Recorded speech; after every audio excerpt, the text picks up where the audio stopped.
Hi, welcome to love talkies. Preminchukundam Raa episode number 54. నేహను ఆడుకోమని పంపించిన అమ్మ తర్వాత నా వైపు చూసి, అయితే నేహాని నీ కూతురుగా పెంచుకుంటున్నావా? మీ ఆయన ఒప్పుకున్నారా అని అడిగింది. హా, ఇప్పుడు అది నా కూతురుగా కాదు, మా కూతురిగా పెంచుకుంటున్నాం. అయినా ఇందులో ఆయన ఒప్పుకోవడం ఏముందమ్మా? నేనేం చేసినా ఆయన ఏమీ అనరు అని చెప్పాను. నువ్వేం చేసినా ఏమీ అనరని నీకు నచ్చినట్లు ప్రతి పని చెయ్యకునిది. నీకు విలువిస్తే అది నువ్వు కాపాడుకుంటేనే ఎక్కువ అవుతుంది. ఈ విషయం నేను నీకు వేరేగా చెప్పక్కర్లేదనుకో, కానీ ఏదో అమ్మగా నా సలహా అంతే అని చెప్పింది అమ్మ. సరే అన్నట్టు తలూపి నేను లేస్తుంటే అమ్మ నా చెయ్యి పట్టుకొని సడన్గా నన్ను క్షమించినది అని అంది. ఆ మాటతో దేనికమ్మా అని ఆశ్చర్యంగా అడిగాను. చాలా ఇబ్బంది పెట్టేశాను నిన్ను. ఏ విషయంలోనూ నీకు సపోర్ట్ చేయలేదు. అయినా సరే నాకొక కుడిభుజంలా నిలబడ్డావు. కూతురు కంటే కొడుకుగా మన కుటుంబాన్ని ఒక గూటిలోకి చేర్చి నలుగురి మధ్యలో పరువుగా నిలబెట్టావు. నీ చెల్లెళ్ళ జీవితాలు కూడా నీ చేతుల్లోనే పెడుతున్నాను. వాళ్ళకి ఏది కరెక్టో నువ్వే చూసి అంతా దగ్గరుండి జరిపించినది అని అడిగింది అమ్మ. ఆ మాటకు చిన్నగా నవ్వి, నేను కాకపోతే ఇంకెవరు చేస్తారమ్మా? అయినా దానికోసం నువ్వు ఇంత ఎక్స్ప్లెనేషన్ ఇవ్వాల్సిన అవసరం కూడా లేదు.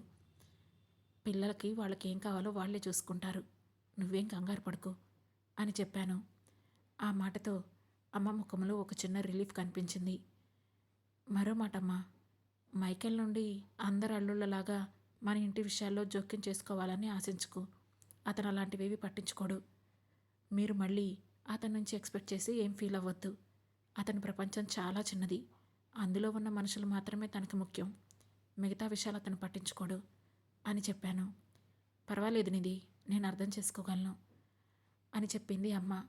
ఆ తర్వాత చుట్టూ చూసి, ఇంట్లో వంట వాళ్ళు ఎవరూ లేనట్టున్నారు, మరి వాళ్ళకి నీసు తినాలనిపిస్తే అని అడిగింది అమ్మ.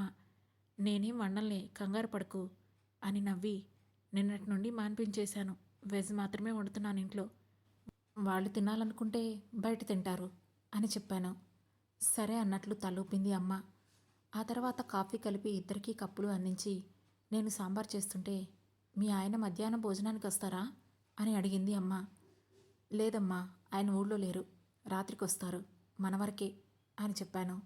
ఓ, మరి మీ మరిది అని అడిగింది.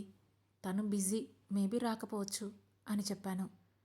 ఆ తర్వాత ఇక మేము ముగ్గురం మాట్లాడుకుంటూ వంట చేస్తుంటే వచ్చి నా దగ్గరే సెటిల్ అయింది నేహ. ఇంతలో ఎల్లుండి కదా పూజ అన్నావు అని అంది అమ్మ. హా, అవునమ్మా, ఎల్లుండే అని చెప్పి నేహా వైపు చూసి, మనం షాపింగ్కి వెళ్దామా అని అడిగాను. షాపింగ్? మనం షాపింగ్కి వెళ్దామా అని కళ్ళు పెద్దవి చేసి హ్యాపీగా అడిగింది నేహా. హా, నీ బర్త్డే కోసం షాపింగ్ చేద్దాం. ఎలాగో పూజకి కావాల్సినవి కూడా కొనాలి కదా అని చెప్పాను. ఓకే మమ్మీ అని సంబరపడిపోయింది నేహా. అమ్మా, నువ్వేమంటావు అని అమ్మను అడిగాను. సరే వెళ్దాం అని తలూపింది అమ్మ.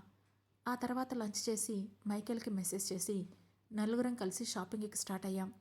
నేను డ్రైవింగ్ చేస్తుంటే అమ్మ ఇష్టంగా చూస్తూ, ఇంత పర్ఫెక్ట్గా కార్ డ్రైవింగ్ ఎలా వచ్చింది నీకు అని అడిగింది. అప్పుడు నేర్చుకున్నాను కదమ్మా అన్నాను. అది లైసెన్స్ కోసం బేసిక్స్ నేర్చుకున్నావేమో కదా అంది అమ్మ. హా, ఆ తర్వాత పూర్తిగా నేర్చుకున్నాను. ఇక్కడికి వచ్చాక పర్ఫెక్ట్గా నేర్చుకున్నాను అని చెప్పాను. ఇక అంతలో షాపింగ్ మాల్ రావడంతో కార్ ఆపి వాళ్ళని దిగమని చెప్పాను. ఆరాధ్య అమ్మతో పాటుగా నేహ కూడా కారు దిగింది.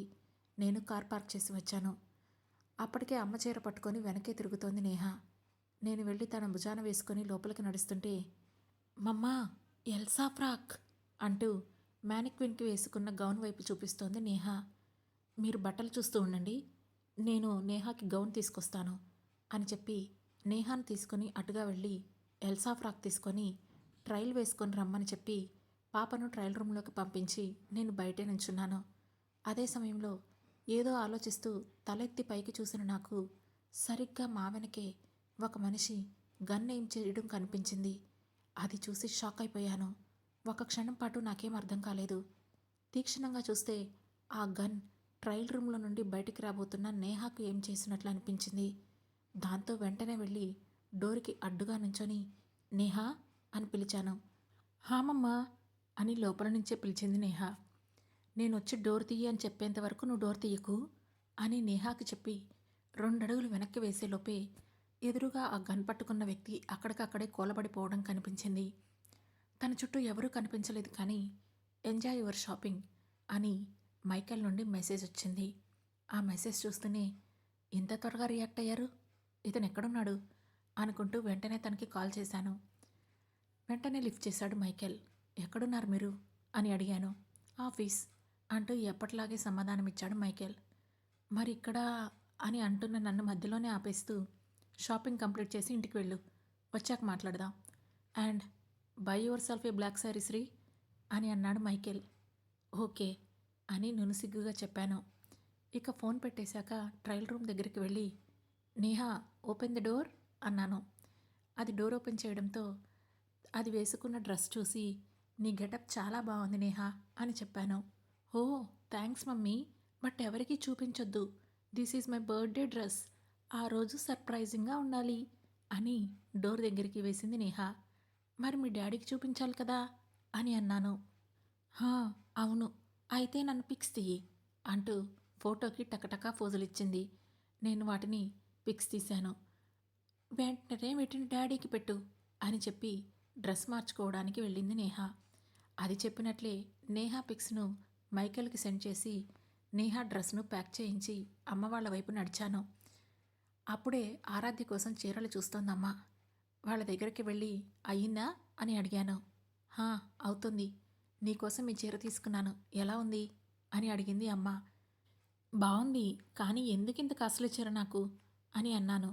ఇందులో కాస్ట్లీ ఏముంది అంది అమ్మ. ఎందుకమ్మా, నాకేమైనా పెళ్ళా, నాకెందుకు ఈ 20,000 రూపాయల చీర అని దాన్ని పక్కన పడేసి వేరే చీరలు చూస్తుంటే, మీ తాహతకు తగినట్లు పెట్టడం మంచిది, నువ్వేం మాట్లాడకుండా తీసుకో అని అంది అమ్మ. మా తాహతు అంటే? మా నాన్నగారు ఒక ప్రైవేట్ కంపెనీలో నెల జీతానికి పనిచేసే మనిషి, నేను ఒక కాలేజీలో నెలకి 50,000 జీతానికి పనిచేసిన అమ్మాయిని, ఇదే నా తాహతు అని అమ్మతో చెప్పాను. నీది అని చిరుకోపంగా పిలిచింది అమ్మ. అమ్మ ప్లీజ్, నువ్వు ఇలా మాట్లాడితే నాకు ఎంత నరకంగా అనిపిస్తుందో నీకు చెప్పలేను. ఇప్పుడు నువ్వు నా తాహతు అనుకుంటున్నదంతా నాది కాదు, మైకేల్ డబ్బు, తన ఆస్తి, దానితో నాకేం సంబంధం లేదమ్మా. ఆ వ్యక్తి నా మనిషి అంతే, తన ఆస్తి అంతస్తుతో నాకు ఎలాంటి సంబంధం ఉండదు అని చెప్పాను. మొండిదానివి, మీ వాళ్ళు ఎలా వేగుతున్నారో అంది అమ్మ. హలో మమ్మీ, నన్ను మించిన వాళ్ళు అక్కడున్నారు, నేను కాబట్టి వాళ్ళతో వేగగలుగుతున్నా, లేదంటే ఆయన ధాటికి సరిపోయే వాళ్ళే లేరు అని మూతి తిప్పి చీరలు సెలెక్ట్ చేస్తూ ఆరాధ్య వైపు చూశాను. అది కూడా కొన్ని చీరలు సెలెక్ట్ చేసి తీసుకొచ్చింది. వాటన్నింటినీ కలిపి బిల్కిచ్చేసి పే చేస్తుంటే నేహాకు మరొక ఫ్రాక్ తీసుకొచ్చింది అమ్మ. దానికి మాత్రం తనే పే చేస్తానని గట్టిగా చెప్పి తాను దాచుకున్న డబ్బుల్లో నుండి కొన్ని తీసి కట్టేసింది. ఆ క్షణంలో మా వాళ్ళ ప్రవర్తన నేహా విషయంలో మారడం నాకు క్లియర్గా కనిపించింది. కానీ ఎందుకు మారిందో అర్థం కాలేదు. నేహాను మైకేల్ పెంచుకుంటున్నాడానేనా, లేదా ఇంకేమైనా ఉందా అనేది ఆ క్షణం నాకు తెలియలేదు. మేము ఇంటికి వెళ్ళేటప్పటికే ఆఫీస్ నుండి వచ్చి హాల్లో టీవీ చూసుకుంటూ ఉన్నాడు జోసఫ్.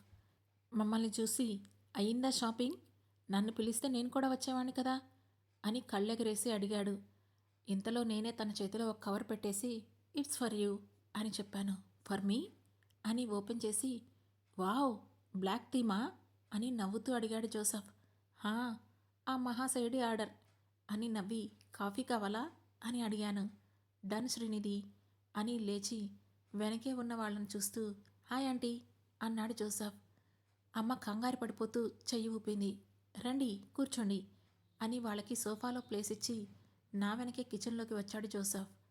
తనను చూసి ఏమైంది జోసఫ్, ఇటొచ్చావు అని కాఫీ కలుపుతూ అడిగాను.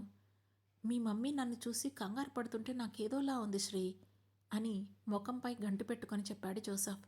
ఓ సరే, నేను అమ్మతో చెప్తాలే అని కాఫీ కప్పు తీసి తనకొకటిచ్చి బయటకు నడుస్తుంటే హాల్లో కూర్చున్న అమ్మ టీవీలో వస్తున్న మా మామగారి ఇంటర్వ్యూ చూస్తోంది.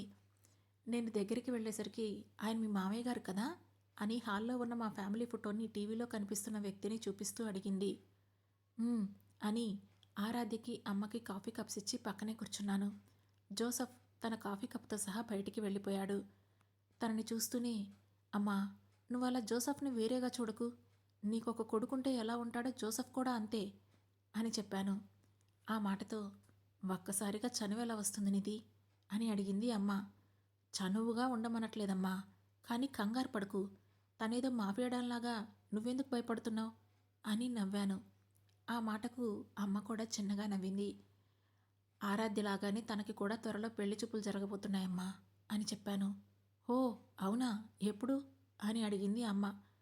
అది బాబుగారిష్టమే, వెళ్ళి కలవాలి ఆ అమ్మాయిని అంటూ ఐప్యాడ్లో తన ఫొటోస్ అమ్మకి ఆరాధ్యకి చూపించాను. చాలా బాగుంది ఈ అమ్మాయి అని అంది అమ్మ. "ఆ, మరి యువరాజుకు కాబోయే భార్య కదా అని నవ్వాను. ఈడు జోడు కూడా బాగుంటుంది నిధి అంది అమ్మ. అవునమ్మా, అండ్ మనం రేపు పొద్దున్నే వెళ్ళి మన ఇల్లు క్లీన్ చేయించుకుందాం అని చెప్పాను. సరే అంది అమ్మ. ఆ తర్వాత వాళ్ళ దగ్గర కప్స్ తీసుకొని కిచెన్లో పడేసి, అమ్మా నాకు కొంచెం వర్క్ ఉంది, నేను కంప్లీట్ చేసుకొని వస్తాను అని చెప్పాను. సరే అని తలూపిన అమ్మ, డిన్నర్ నేను వండనా అని అడిగింది. నీ ఇష్టం, కానీ నూనె తక్కువ వేయాలి, 2 స్పూన్లకు మించి ఎక్కువ వేస్తే మీ అల్లుడుగారు తినరు అని నవ్వుతూ చెప్పాను. సర్లే, అలాగే చేస్తాను అని అంది అమ్మ. నేను మెట్లెక్కి జోసఫ్ రూమ్కి వెళ్ళి, ఏమైంది జోసఫ్, పైకి రమ్మని పిలిచావు అని అడిగాను. షాపింగ్ మాల్లో ఎవరైనా అటాక్ ప్లాన్ చేశారా అని సీరియస్గా అడిగాడు జోసఫ్. అవును అని చెప్పాను. వాళ్ళని బేస్మెంట్లో ఉంచాడు అన్నయ్య, వెళ్ళి వాళ్ళ సంగతి చూడమని నాతో చెప్పాడు అంటూనే గన్ తీసుకున్నాడు జోసఫ్. అదేంటి, ఇందాకే అతన్ని షూట్ చేసేశారు కదా అని అడిగాను. లేదు, జస్ట్ అన్కాన్షియస్ చేశారు అని చెప్పాడు జోసఫ్. సరే, ముందు నువ్వు పదా, మా వాళ్ళు ఇవన్నీ చూస్తే కంగారు పడతారు, నేను నీ వెనకే మెల్లగా వస్తాను అని చెప్పాను. దాంతో సైలెంట్గా వెళ్ళిపోయాడు జోసఫ్. మా వాళ్ళు టీవీ చూస్తూ కూర్చున్నారు. నేహ డ్రాయింగ్ గీసుకోవడంలో బిజీగా ఉంది. దాంతో నేను గార్డెనింగ్కి వెళ్తున్నాను అని సాకు పెట్టుకొని బేస్మెంట్ ఏరియాలోకి వెళ్ళిపోయాను. ఇందాక నేను చూసిన వ్యక్తి, షాపింగ్ మాల్లో మమ్మల్ని గన్ చేసిన అదే వ్యక్తి ఇప్పుడు అక్కడ కూర్చొని ఉన్నాడు. సరిగ్గా అతని తల మీద గన్ చేసి నుంచున్నాడు మా సెక్యూరిటీ ఇక్బాల్. ఎవడు జోసఫ్ వీడు అని అతన్ని చూస్తూనే అడిగాను. పోలీస్ డిపార్ట్మెంట్ అని చెప్పాడు జోసఫ్. వాట్ అని కళ్ళు చుట్లించి అడిగాను. హా, తెలివిగా మాటలు రాని పోలీసుని పంపించారు అని కోపంగా అన్నాడు జోసఫ్. అయినా పోలీసులకి మనల్ని చంపాల్సిన అవసరం ఏంటి, అసలు వాళ్ళకి మనకి రైవలరీ ఏంటి అని అడిగాను. వాళ్ళతో మనకేం రైవలరీ శ్రీ, అయినా వీడు చంపడానికి రాలేదు, మిమ్మల్ని కూడా జస్ట్ అన్కాన్షియస్ చేయడానికి మాత్రమే ట్రై చేశాడు, బట్ కుదరలేదు అని చెప్పాడు జోసఫ్. కానీ ఎందుకు అని అర్థం కానట్లుగా అడిగాను. తెలీదు అన్నట్లు తలూపి అతని చేతులకి ఉన్న కట్లు విప్పమని ఇక్బాల్తో చెప్పాడు జోసఫ్. వద్దు, ఆగండి అని అతన్ని ఆపి, తనని ఇక్కడే ఉంచి మీరు కూడా ఇక్కడే ఉండండి అని ఇక్బాల్తో చెప్పి, జోసఫ్ మీ అన్నయ్య వచ్చాక అతన్ని చూసుకుంటాడులే అని అన్నాను. కానీ అన్నయ్య అతన్ని ఫినిష్ చేయమని చెప్పాడు శ్రీ అన్నాడు జోసఫ్. పర్లేదులే, నేను చూసుకుంటాను, మీ అన్నయ్యతో నేను మాట్లాడతాను, అయినా ఇప్పుడు అతని వల్ల మనకేం ఇబ్బంది లేనప్పుడు అతన్ని ఎందుకు చంపేయడం అని జోసఫ్తో చెప్పి బయటికి నడిచాను. దాంతో నా వెనకే వచ్చేశాడు జోసఫ్. ఇక రాత్రి డిన్నర్ అమ్మనే ప్రిపేర్ చేసింది. చాలా రోజుల తర్వాత అమ్మ చేతి వంట ఫుల్గా తినేశాను. జోసఫ్కి కూడా ఆ టేస్ట్ నచ్చినట్లుంది, చక్కగా తిన్నాడు. ఆ తర్వాత డిన్నర్ కంప్లీట్ చేసి నేహను పడుకోబెట్టి మైకేల్ కోసం వెయిట్ చేస్తూ ఆడిటింగ్ ఫైల్స్ చూస్తూ కింద హాల్లోనే కూర్చున్నాను నేను. అలా ఫైల్స్ చెక్ చేస్తూనే నిద్రలోకి జారుకున్నాను. అందరూ నిద్రలో ఉండగా ఇంటిలో పూర్తి నిశ్శబ్దం. ఆ నిశ్శబ్దాన్ని ఛేదిస్తూ సడన్గా గన్ పేలిన సౌండ్ రాగానే సోఫా నుండి తుళ్ళిపడి లేచాను. ఆ సౌండ్ ఎక్కడి నుంచి వచ్చిందో వెంటనే నా సెన్స్ క్యాచ్ చేసింది. ఇంతలో శ్రీనిధి, ఏంటా సౌండ్ అని పైనుండి అడిగింది అమ్మ. ఏం లేదమ్మా, టీవీ చూస్తున్నాను, నువ్వు పడుకో అని అంటూనే ఆపి ఉన్న టీవీ వైపు చూసి దాన్ని వెంటనే ఆన్ చేసి నేను బయటికి నడిచాను. సరే అని అమ్మ రూమ్లోకి వెళ్ళిపోయింది. బయటికి వచ్చిన నేను చుట్టూ చూశాను. ఎక్కడా ఏ ప్రాబ్లం కనిపించకపోవడంతో అడుగులు ముందుకు వేయబోయాను. ఇంతలో ఆప్ మత్ ఆయియే మేడం అని అరుస్తున్న ఇక్బాల్ అరుపు విని అటువైపు చూడగానే రక్తం నిండిన శరీరంతో కింద పడిపోయి ఉన్నాడు ఇక్బాల్. ఇక్బాల్, ఏమైంది అని కంగారుగా నేను అటు వెళ్ళబోతుంటే, మేడం ప్లీజ్ ఆప్ అందర్ జావో అని అరిచాడు ఇక్బాల్. అప్పటికే ఆ ఇంటి నుండి 2-3 అడుగులు నేను బయటికి రావడంతో సరిగ్గా నా తల పక్క నుండే వెళ్ళి విండోకి తగిలింది ఒక బుల్లెట్. అది నా పక్క నుండే వెళ్ళిన ఆ సౌండ్‌కి నా అరికాళ్ళలో చెమటలు పట్టేశాయి. ఆ అయోమయంలోనే ఎదురుగా చూశాను. అక్కడ ఒక 10 మంది మనుషులు కనిపించారు. నేను వెంటనే కారు వెనక్కి దాక్కొని మైకేల్‌కి ఫోన్ చేయడానికి ట్రై చేశాను. కానీ ఎంతసేపు కాల్ చేస్తున్నా నాట్ రీచబుల్ అని వస్తుంటే ఒక్క నిమిషం ఆగి పోలీసులకి ఫోన్ కలపబోయాను. ఇంతలో ఎదురు కాల్పులు స్టార్ట్ అయ్యాయి అటువైపు నుండి. అక్కడ ఎదురుగా చూసేసరికి తన బెటాలియన్‌తో రెడీగా ఉన్నాడు అమర్. మేడం ఆప్ అందర్ జాయియే ప్లీజ్ అని ఈసారి గట్టిగా అరిచి వెంటనే కళ్ళు తేలేశాడు ఇక్బాల్. ఆ క్షణం అతను చనిపోయాడని అర్థమవడంతో ఇక నేను అతని దగ్గరికి వెళ్ళినా వ్యర్థమని నాకనిపించింది. అతని వైపు జాలిగా చూస్తూనే గబగబా లోపలికి వెళ్ళి డోర్ వేసి కంగారుగా మైకేల్కి కాల్ చేస్తూనే ఉన్నాను. లక్కీగా ఈసారి కాల్ కలిసింది. వెంటనే లిఫ్ట్ చేసి I'm on my way Srinidhi అని అన్నాడు. దాంతో ఇంకేం మాట్లాడకుండా కాల్ కట్ చేసి హాల్లోనే భయంగా కూర్చున్నాను. బయట నుండి గన్స్ సౌండ్ అంతకంతకు పెరుగుతోంది.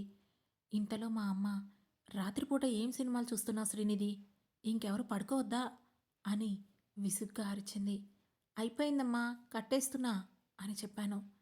అంతలోనే జోసఫ్ మెట్లపై నుండి కిందకు దిగుతూ నువ్వు బయటికి రావద్దు శ్రీనిధి అని చెప్పి తాను బయటికి వెళ్ళి నన్ను లోపలే పెట్టి బయట డోర్ లాక్ చేశాడు జోసఫ్. అతను ఎందుకు లాక్ చేశాడో అర్థం కాక టీవీ అలానే ఉంచి మా బెడ్రూమ్కి వెళ్ళి నేను బాల్కనీలోకి వెళ్ళి చూశాను. ఆ పాటికే విండోస్ అన్నీ బ్లైండ్స్తో సహా క్లోజ్ చేసి ఉన్నాయి. ఎప్పుడు క్లోజ్ చేశాడు అని ఆలోచిస్తూ కనీసం మేడ మీద టెర్రస్కైనా వెళ్దామని పరిగెత్తాను. కానీ ఆ క్షణం నా బుర్ర పని చేయలేదు. కానీ విండోస్ క్లోజ్ చేసిన వాడు టెర్రస్ క్లోజ్ చేయడా అని నాలో నేనే చెప్పుకొని మళ్ళీ కాళ్ళిడ్చుకుంటూ కింద కూర్చున్నాను. కాసేపటికి డోర్ ఓపెన్ చేసుకుని లోపలికి వచ్చాడు మైకేల్. తన వెనకే జోసఫ్ కూడా వచ్చాడు. ఇద్దరూ ఎంత చిరాగ్గా ఉన్నారో, కదిలిస్తే కాల్ చేసేలా ఉన్నారు. చెప్పిన పని ఒకడు కూడా సరిగ్గా చేయడం చేత కదా, ఇంకొకసారి నా కంటికి కనిపించకు జోసఫ్ అని పరమ చిరాగ్గా జోసఫ్తో చెప్పి ఎదురుగా ఉన్న నా వైపు చూసి నేహ డిస్టర్బ్ అయిందా అని అడిగాడు మైకేల్.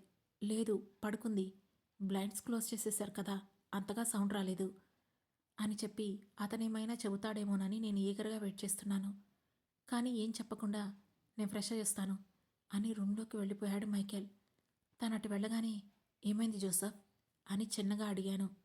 అన్నయ్య వాణ్ణి ఫినిష్ చేయమని చెప్పాడు, నేను చేయలేదు కదా, దానివల్లే ఇదంతా జరిగింది. ఇక్బాల్ చనిపోయాడు. సెక్యూరిటీ ఉన్న 15 మందిలో 7 మంది చనిపోయారు. అసలు ఇందులో ఈ పోలీసులు ఎందుకు ఇన్వాల్వ్ అయ్యారో నాకు అర్థం కావడం లేదు.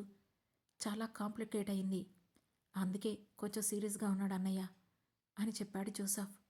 ఓహో సరే, నువ్వు కూడా వెళ్ళి ఫ్రెష్ అవ్వు అని చెప్పి నేను పైకి వెళ్ళి మైకేల్ రూమ్లో కూర్చున్నాను.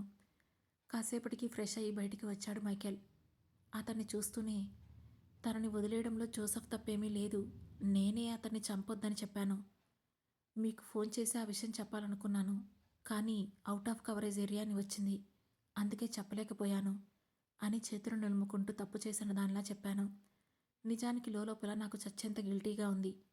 అనవసరంగా జోసఫ్ని అప్పుడు ఆపి తప్పు చేశానేమోనని అనిపిస్తుంది. అందుకే దించిన తల ఎత్తనే లేదు. మైకేల్ నా ముందుకు వచ్చి నుంచున్నాడు. నాకు ఇంకా భయం ఎక్కువైపోయింది. ఆ తర్వాత ఏం జరగబోతుందో తెలుసుకోవాలంటే వెంటనే మన లవ్ టాకీస్ ఛానల్ను సబ్స్క్రైబ్ చేసుకొని ప్రేమించుకుందాంరా సిరీస్లోని నెక్స్ట్ ఎపిసోడ్ను వినండి. మా ఈ కథ మీకు నచ్చినట్లయితే లైక్ చేసి, షేర్ చేసి, కమెంట్ చేసి, హై పాయింట్స్ కూడా ఇచ్చి మమ్మల్ని సపోర్ట్ చేయండి. Thank you. Thanks for watching.